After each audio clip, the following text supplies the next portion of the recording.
Okay, and welcome to Josh's Recordings, where we are going to take a look at the floor of the barn. Because that's entertaining. Well, not really. We have, like I promised, part 2 of these speakers. These are the linear phase speakers, white van scam speakers. And we are going to take a look at why they cannot really handle, close the door, the rated 240 watts. So first, we're going to take off these front grill that's covering the woofer.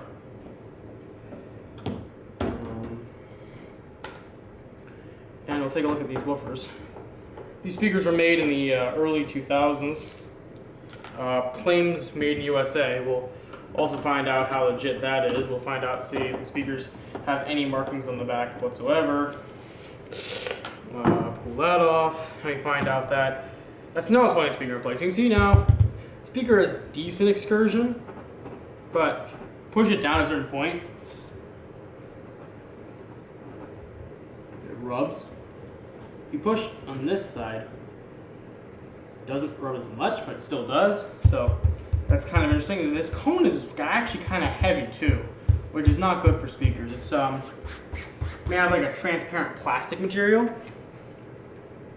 And I'll demonstrate that by shining my camera light into it, shining my phone light. You can see how you can see through this cone, which is typical on cheap speakers from the early 2000s and 80s. So not 80s, 90s. I'm not sure why that trend started happening, but whatever.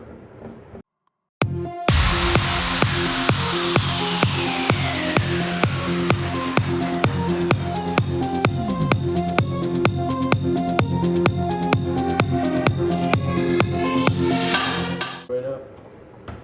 Okay, whoa, wow, that's light. Wow. There's the magnet. Oh wow, that is light. Wow. There's our 240 watt speaker. Yeah, right, what a joke. I'd like to show you what an actual 24 watt speaker is, but I'm not taking any other of my speakers apart right now, so. But you can see, it's interesting excursion, but you can definitely see how you can see light through it. I'll demonstrate that better because I can shine my phone light through it now. So there you go. You could actually do some pretty cool effects because of that. Like, say, put lights on the other side of the speakers, like colored lights and something like that, which would be pretty neat. But yeah, so there's the woofer. I mean, that weighs nothing. Maybe a pound, 2. Yeah, that's tiny. It's very cheesy. No, also, like I said, this cone is pretty heavy, so interesting. Anyway, in here we got probably the world's cheapest crossover. We got what looks to be a circuit breaker, even though it's not really. Oh, that's funny. This bottom piece here is actually vinyl, so it makes it look like they just use scrap parts from other speakers to build these. Wow. The cabinet has a horrible echo if you talk right into it.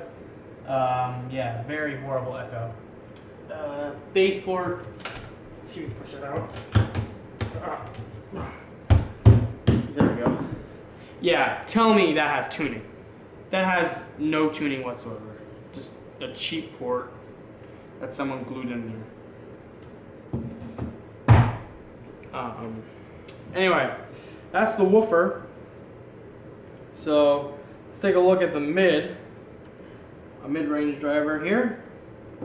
This mid-range driver almost looks like a small full-range driver.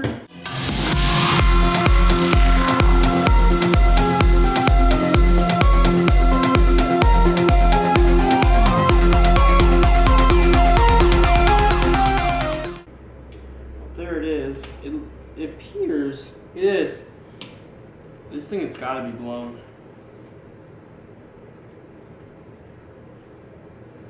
But it's made by a company called PM. The model number is PM5008. I have no idea who that is, but we can look them up.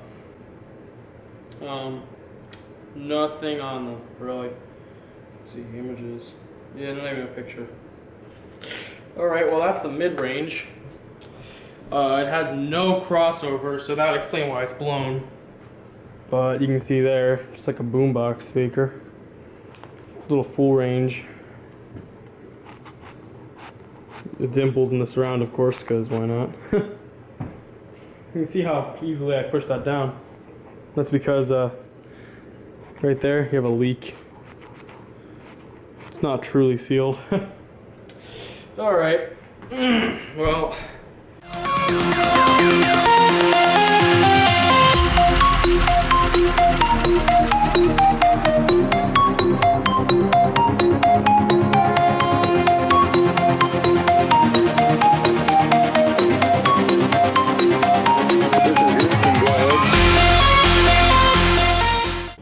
And we can see this thing weighs nothing, all plastic construction. It does have its 4 screws in the back, so let's take those out. Carefully remove the back. See what we can find in there.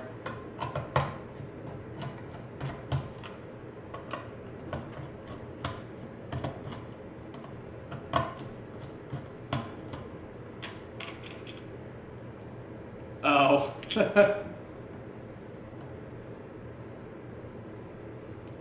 one of those.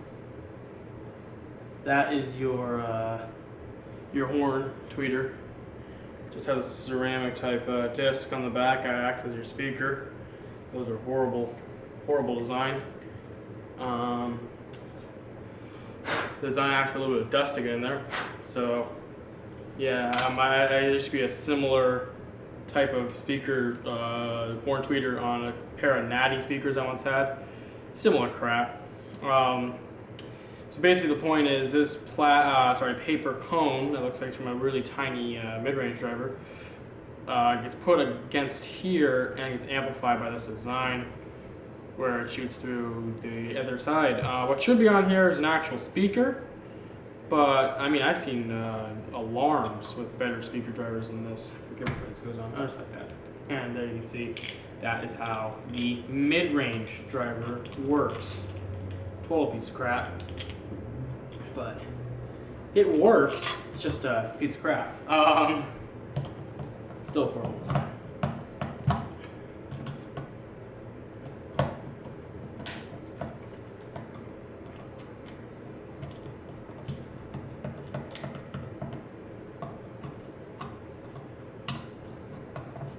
I also just noticed we did not have a mark for tweeter or woofer. Or sorry, not tweeter or woofer yet. You do not have a mark for positive or negative, so oops. So yeah, let's test these speakers individually and see if they do anything at all. So I'm going to pull over some wire from one of the main speakers over here on this home theater system. And we will test out each individual speaker driver. Alright, I just got a random track playing from No Copyright Sounds through the system. We're going to turn off all the speakers. There we go. And all you hear is the subwoofer, which I'm going to also unplug in a second.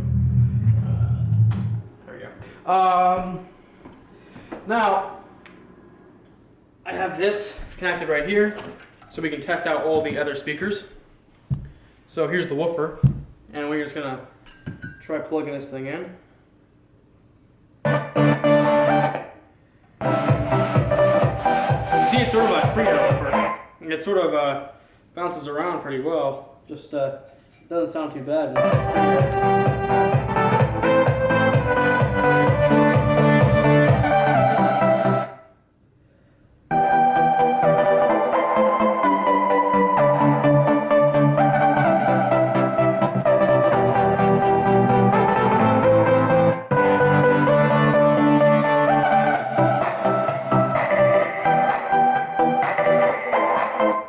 Okay, that's the woofer. Doesn't sound too bad. We turn the volume down and we're going to hook up the mid. We're going to see if that even plays anymore.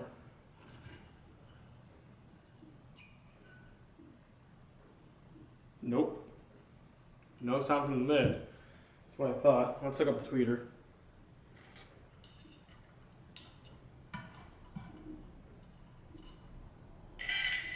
Oh, that sounds awesome. It does work though. It doesn't sound as bad as I thought it would. Don't need a whole lot of sound from a tweeter, so.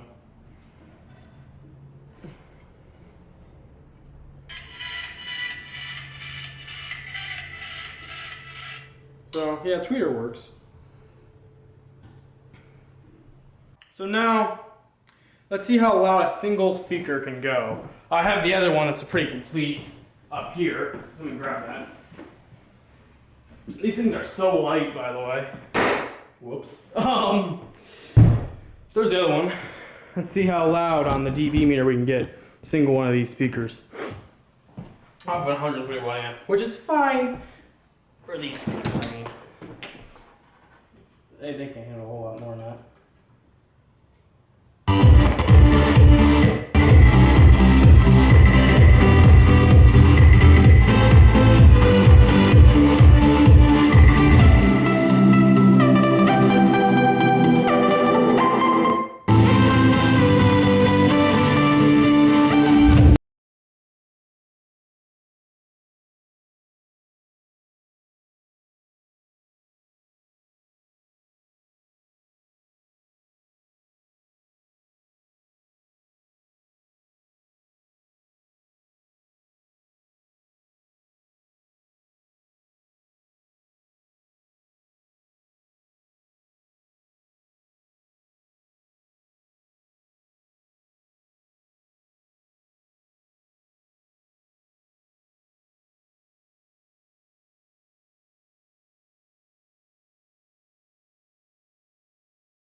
The bass sort of hits in the chest a decent amount.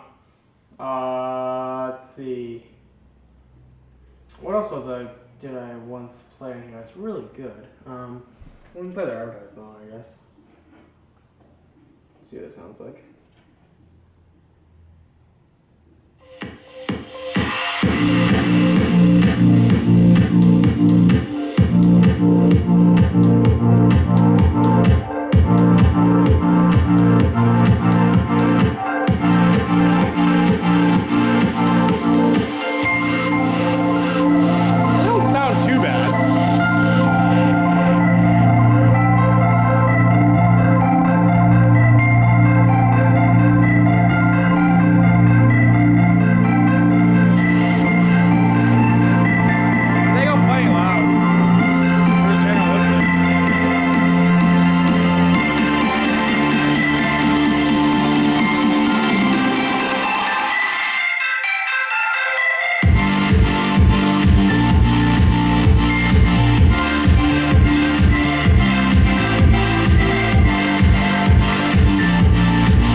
So they go loud enough. Max dB reach is 110.7. Now we're playing them too loud? Maybe slightly. So, in short, are they okay for just rocking out and like party speakers? Yes. If you pick them up for free or are really cheap, I mean these speakers are white band scan speakers, so they're not worth much. So if you pick up really cheap, they're not that bad. Just don't pay a lot for them because they are not what they claim, and don't put more than 130 watts into it. I mean, we sort of got them to start to smell with just an Onkyo home theater receiver that outputs an output of 135 watts per channel times 7. So that's kind of cheesy. Especially for speakers that advertise much more. So, yeah. Well, let's give it one more go up in a really high volume.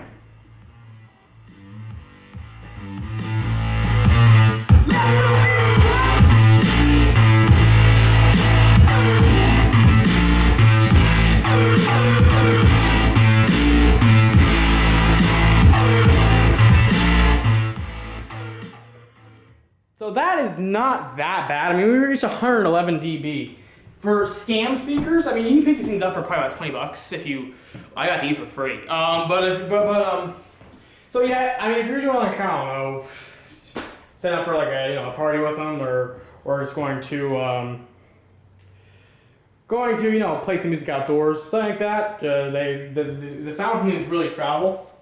So, you know what? They're not bad. I give them, just don't expect too much from them. And don't put more than 130 watts into them. Because they really are 130 watt speakers, RMS, I'd say. So, thanks for watching. This has been Josh's Recordings, and thank you for watching. But we're not going to leave this speaker on the floor like this. No. We need to put the whole thing back together. So, let's do this.